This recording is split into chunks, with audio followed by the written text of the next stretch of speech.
Hey, Las Vegas. Thanks for joining us back here on Realty Check, your local Las Vegas real estate news show. We have some rock stars for you today. We have some great women realtors that are here that I love. So this is like a girl power show. But no, this is just, we have some really great professionals to talk about what's happening right now in the market, because there's action. Sometimes on this show, it's like every week we just report the same thing over and over again. But lately we've had some changes. We've had some action. Real estate news is like popping off all over the place. Everyone's talking about everything, different things. So we're going to get into that, and we're going to tell you what's happening here in Vegas and what we're seeing out there in the field, on the ground. So with that, let's introduce our guest. We have Tiana Keller Williams, the Marketplace One. Tiana, tell us a little bit about yourself. My name's Tiana. I've lived in Vegas since '88. I've been in real estate for years, and I love it here. So if anybody wants to move to Vegas, call me. Awesome. Thank you. And we have Amanda Bedell, also Keller Williams, Marketplace One. Amanda, tell us a little bit about yourself. I am a military spouse and soon to be a retired military spouse. Good. A mom of 3, and I've been a real estate agent at Keller Williams for about 5 years now. All right, wonderful. Gosh, it's already been 5 years.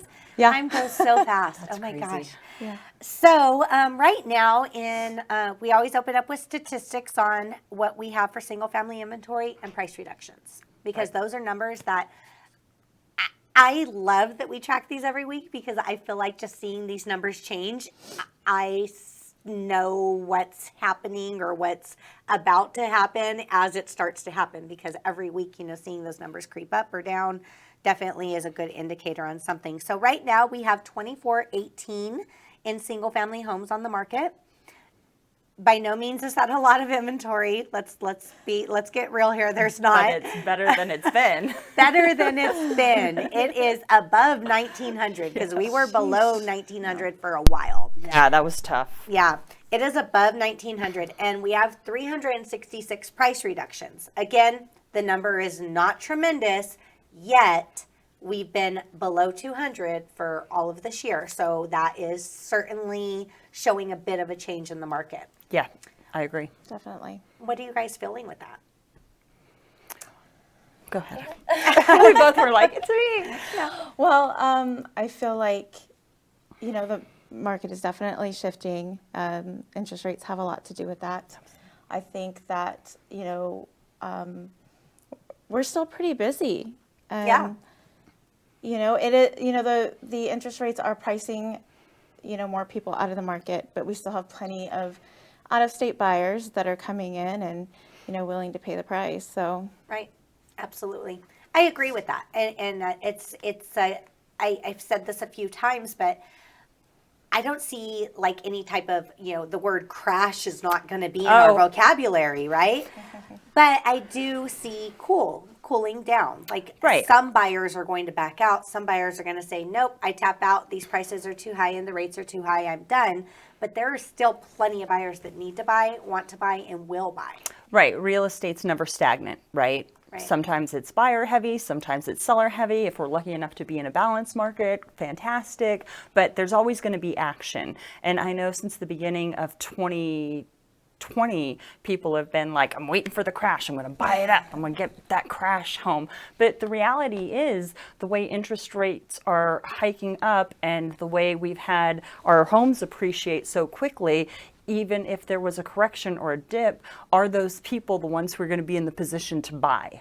Right. It's usually not like owner-occupied first-time home buyers that are going to step into the market in those situations. It's usually the investors that come in the dip and be like, oh, look at all these homes. We'll take them all because we have cash. So when people start to say like, oh, I'm going to wait for the crash or what have you, I feel like they're waiting themselves out of the market. I've had people say that since I've been a realtor for 5 years. Me too. They're waiting for the inevitable the crash. bubble to pop. Yeah. But I really feel like the interest rates are bringing out the serious buyers, the ones that are serious and motivated. Absolutely. And same thing, I started in real estate in 2014 when the median home price range had just hit $200,000. and I had people waiting for the crash. Prices were too high. I was like, what? And here we are now. And here we are now, 460,000. They're still waiting. So, and again, how much rent did you pay in the time that you were waiting? Is this a savings? Right. How much money was lost? How much money was lost in the wait? So really, I mean, people, and that's, it's our job to let people know that. And Tiana and I were talking about this last night. So this is more like, can you afford? What is your payment? Can you afford this payment? Does it make sense to you? Does it matter if you're buying at the top or at the bottom or at the middle or whatever? Does the payment make sense to you? Are you buying this house for a year, 10 years, 20 years? How long are you planning to live there? That's really what you need to look at. Well, it's always a good time to buy, right? Either you're going to be paying someone else's mortgage or you're going to be paying your own. So to me, it always makes sense to buy as long as you have the funds to back it up. Right. Right. You have to live somewhere. Right. You have to live somewhere. You might as well take advantage of it. And even if you bought right now and tomorrow we had 7,000 homes on the market and we saw a correction over these prices appreciating so quickly, it's still going to correct itself and you're still going to be in a better position than if you were just to rent. Right. Well, and I also believe that it gives you more control of your life in general. You know, I have renters that are calling me in a panic because of their rent is continuing to go up every month. So it's increasing, or their landlord's like, hey, home prices are up, you got to go. Like, it's so, who wants to live like that? Like, it's been, I mean, I haven't rented a home since I was in my 20s, but like, I couldn't imagine like living with that kind of uncertainty of like someone could call you, at the end of a year and just say, you know what, we decided to sell, you got 30 days to go. Or, know, hey, my mom owned the house, she passed away, and now we're in charge of it and we don't want tenants, you got to go. Like, there's so much uncertainty. You're at the mercy of some other people. I can't live as an adult. I can't live with that type of uncertainty. Right. I need security of like, saying like, this is where I know what I can count on every month. We all want to be stable, and home ownership is, not that home ownership is easy, right? It's a different animal because now you're the one that's 100% responsible for everything. Right. But it does give you security in the fact that nobody's going to come and take you out of your home as long as you're making your payments, and, you have the ability to live the lifestyle you want to live unencumbered by somebody else's standards or rules, which is really nice. Right. And one day you'll own it. Exactly. One day you don't have the payment, just your property taxes. Yeah, Let's 30 hope years those later. don't get too high. Hey, 30 years goes by fast, right? It does. I swear. I thought I graduated high school yesterday, and it's almost 30 years later. I don't understand what's going on. I graduated high school 30 days ago, so I get that.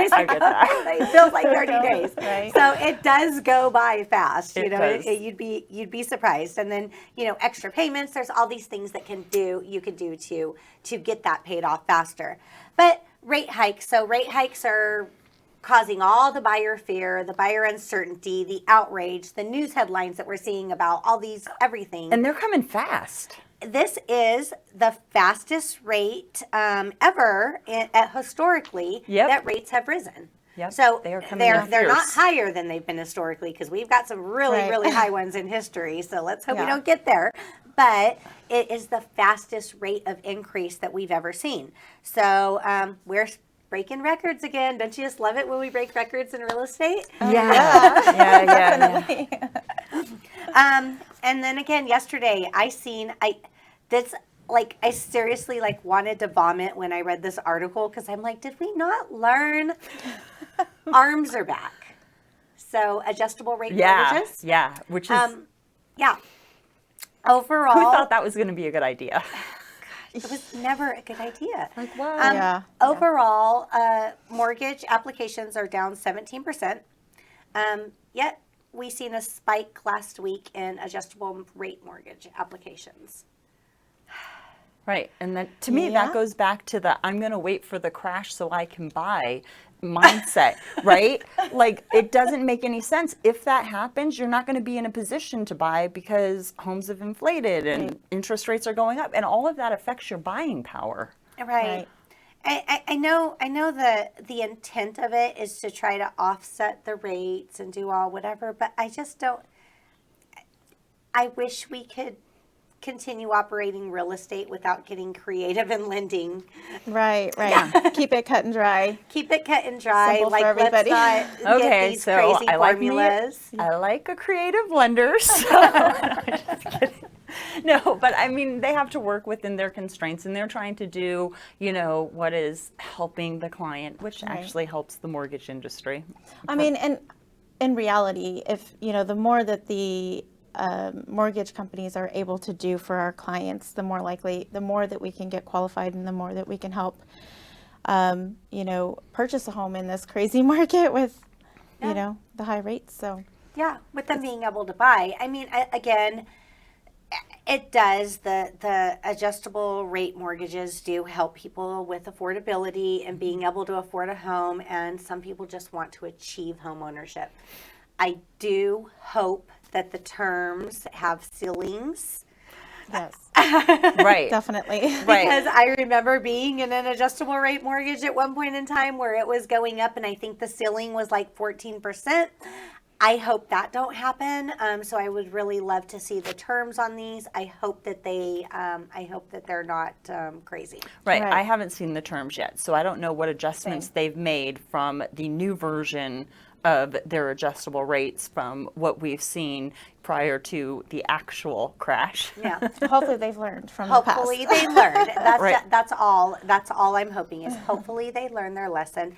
And I think that it would be a good idea also, affordability.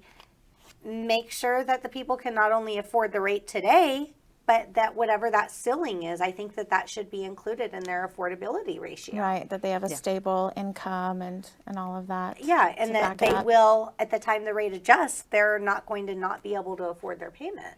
That I think that's tremendously important. So I agree. We'll see where it goes. It's rumored the Fed's intent was to slow housing down. Good job, you guys did it. But they are, are they pricing buyers out of affordability? Some people are saying that, they want to slow housing down so that traditional and regular owner-occupant home buyers could have a chance to get into a home, to get into the market. But now, are they pricing people out of affordability because of rates and prices, the combination? Well, they are. I mean, I've seen it in the clients myself, right? But it's more for the masses, not just for the few. So some people are going to be kicked out of the market as these rates happen. And as we've seen, they're happening fast. So, 1 month you think, yes, I'm going to be able to buy. And all of a sudden, 2.5 months later, no, I can't afford that. So that's tough. But I believe they're slowing it down or doing the rate increases to sort of try and make an attempt to stabilize. Mm-hmm.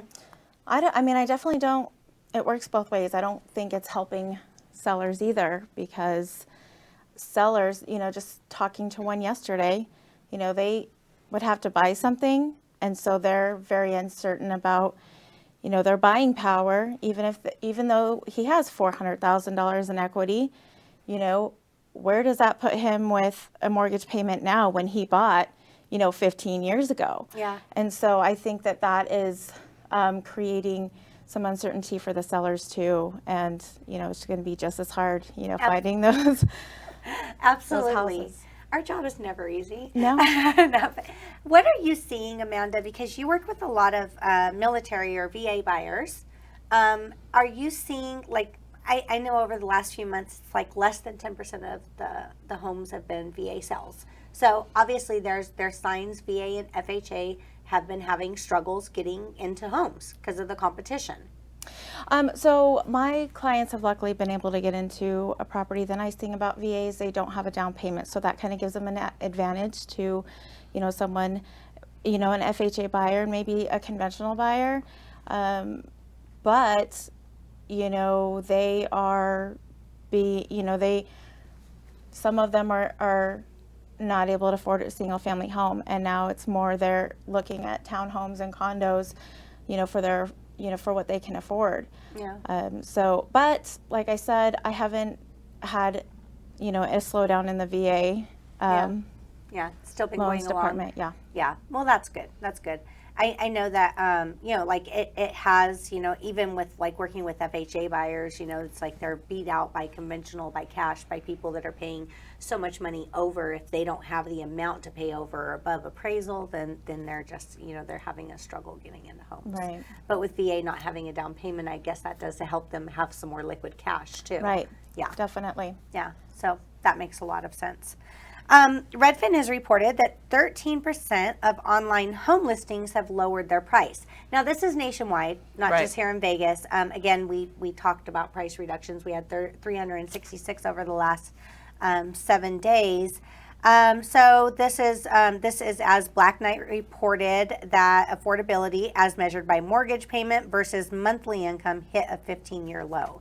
So basically, they're saying that the mortgage payments and whatever with the rates, home prices overall, are the affordability's lower than what they're, you know, the mortgage payments costing more than they can afford with their income.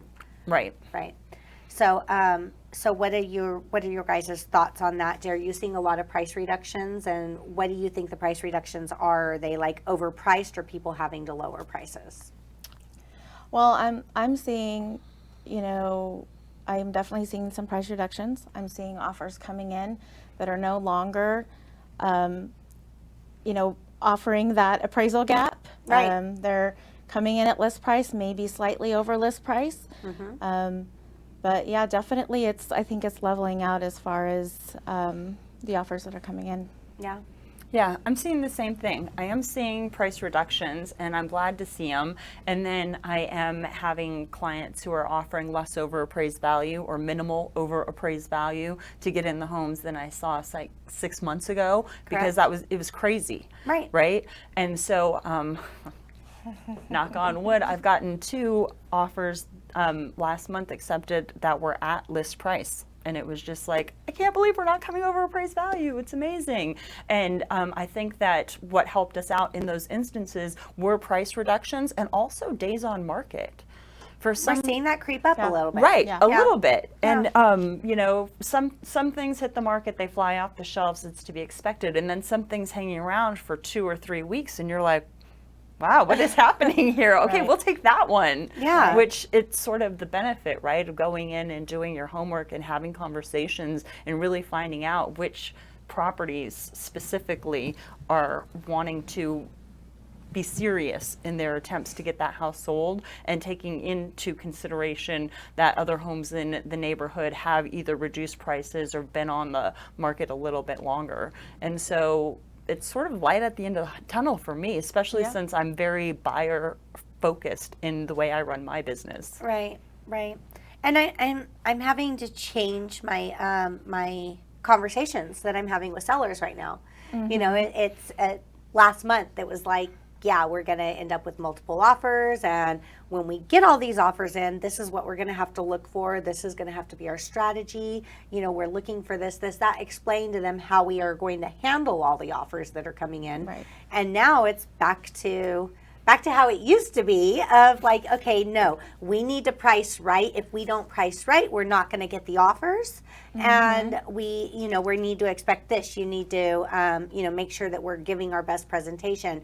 We need, it's the whole conversation has changed again. Right. And I'm running into, which was to be expected. I'm sure everybody's running into this, that's having that conversation, and then them saying, no, you're wrong because my neighbor just sold. Yes. Oh my gosh. Yes. It's like, yeah, but that was yesterday, and this today's is today. today. Today's today. So it's that consumer awareness again that we're gonna have to get out there, which it's rough. That's always been a rough part of our job.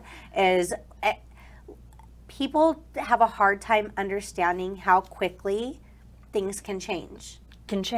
Yes. Absolutely. And they have lately. Yes, they can. I mean, yeah, it's like, I understand that was 2 weeks ago, But this Right. is My 2 favorite weeks is later. I just heard on the news. Well- Well, the news is always weeks behind. That's 30 days ago. yeah, exactly. Exactly. Don't talk to me about that. Tune in here and you can get weekly updates. Yeah, but you're in the right spot, you guys. In the This right is where you spot. need to be. Yeah, Yes. news is typically 30 days old Absolutely. unless like something happened or they got like a live guest. I don't know, but like it's usually previous stats is what they report on.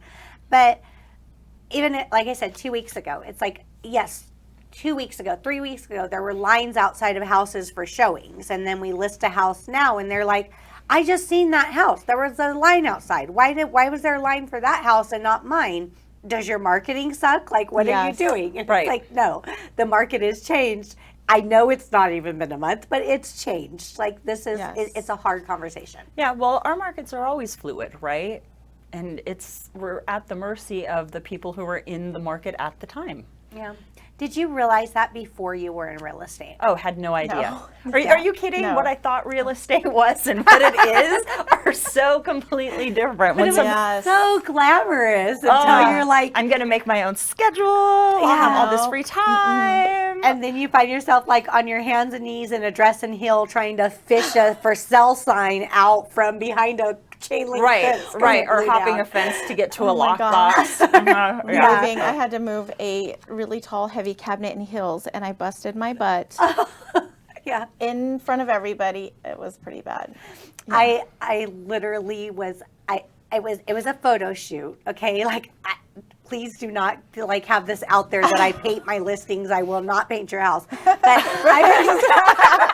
She's like, except this one time. this one time there was a photo shoot and there was this big like they had painted like they had someone painted the whole room but like didn't get like this big huge chunk of the corner and it was it was an eyesore. Like it was Yeah. really bad.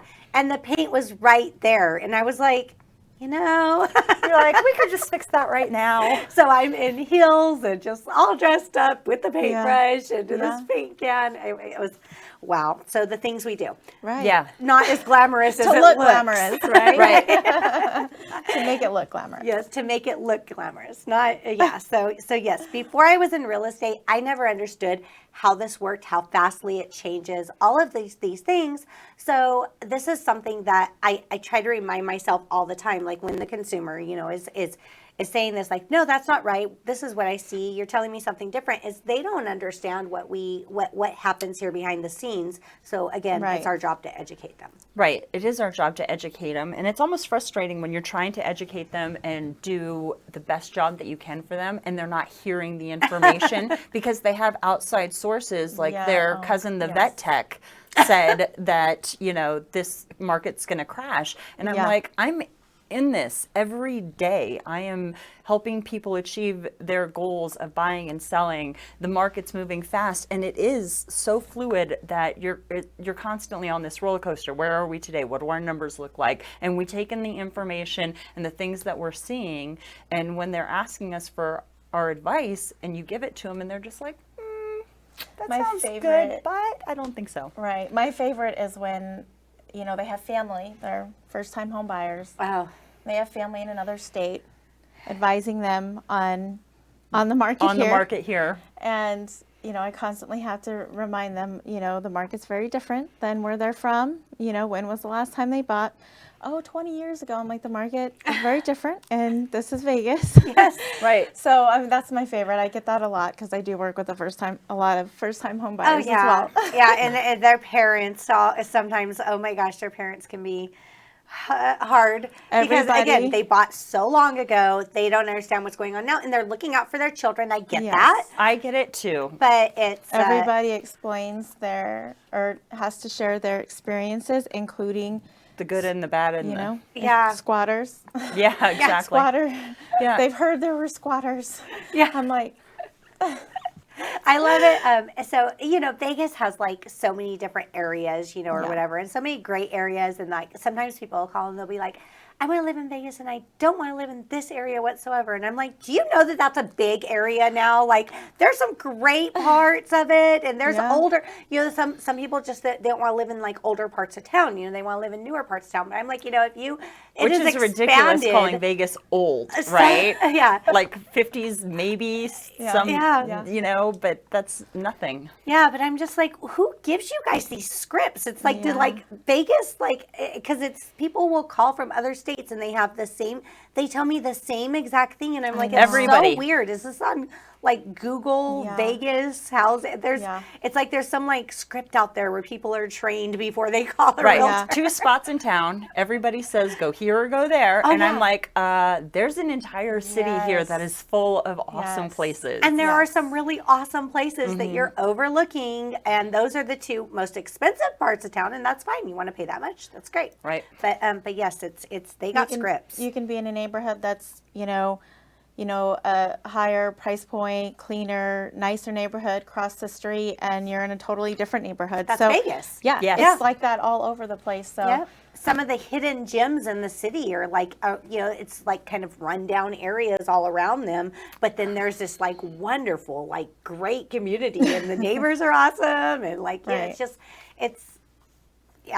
is different Diverse, than some other city. Very diverse. Right, very and diverse. that's why it's important to have somebody who knows the local market. And it's great that your family from out of state wants to advise you. But when I start talking to people and they come to me and they're like playing in real estate, I even have to shed light on it, make jokes and be like, I'm going to tell you stuff and everybody you know is going to tell you differently, and that's okay. And you're going to have a few different breakdowns during this process because it's highly emotional, but stay on track with me and we'll get you to the finish line.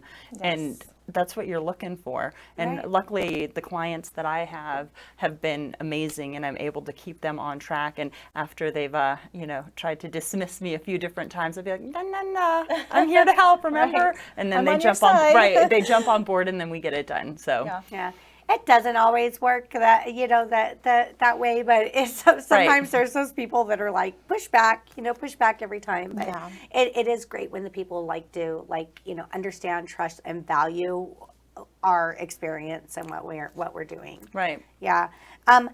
So crash due to foreclosures, highly unlikely, nearly impossible. Correction, maybe crash. Correction, yeah. I mean, definitely I see a correction, just a crash. I don't think we're going to see it. One thing, though, that I thought was a little bizarre to me, because do you guys still get the calls asking for a foreclosure list? Yes. Yeah, I'm like, there's 8. You want the list of all 8? Like, I'll send them now. They're at market value. I mean, easy to find. Yeah, exactly. No, it's not a big list, but I'll send it. But yeah, so we are not seeing that in Vegas. No. And I'm wondering if that's a Vegas thing, because in Texas, apparently, from what I heard on a national real estate show, is that Texas is actually seeing a lot of foreclosures. Interesting. Yeah, so that is very interesting to me. And I don't understand how, because Q4 in 2021, the homeowners had an average of $307,000 in equity nationwide, which is a historic high.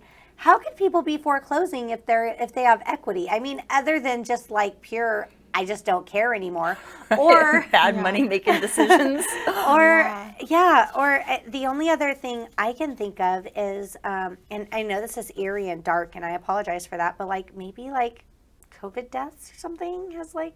I think you're just grabbing at straws. Yeah, like I don't. I'm not going with COVID default. deaths, but maybe the lack of income and things, just staying above water. Right, just staying above water during this time. People with jobs and money, if you're not able to make those payments and you get your notice of default and you can't do anything about it. Even then, you have equity. Right. You sell and make money. I don't understand that. I know years ago I had met someone that was in default.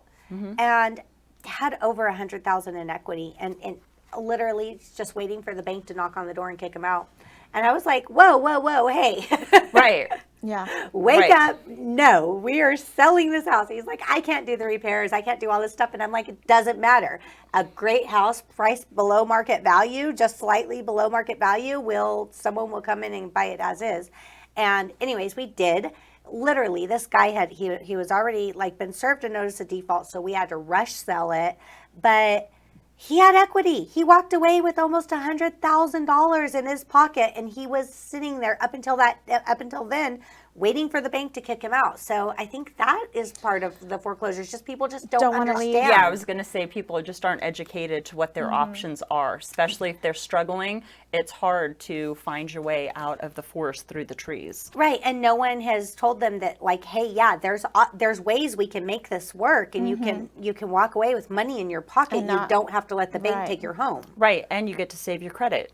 But you've got to talk to a realtor. Yeah, you got to talk to a realtor, and so many Where times can when we people find one of those? I know. well, so many times when people are in situations, they don't want to answer their door. It's like when the notice of default goes out to the realtors, we'll go like door knocking or calling or whatever. A lot of times phones are disconnected. Right. You door knock on their door, they don't want to answer because they're avoiding bill collectors, they're avoiding the bank who's trying to foreclose on them. They're avoiding everybody, so they never get to talk to someone that lets them know that, like, hey, there's a way out of this and we could save you from foreclosure. Or So- there's a renter that maybe isn't paying and they have no way of getting them out. Right. And so the only thing they can do, the owner, is foreclose on the property because, I mean, What are you going to do? it's difficult to sell with somebody in the property. And it takes forever to get someone out. Yeah. Like it's.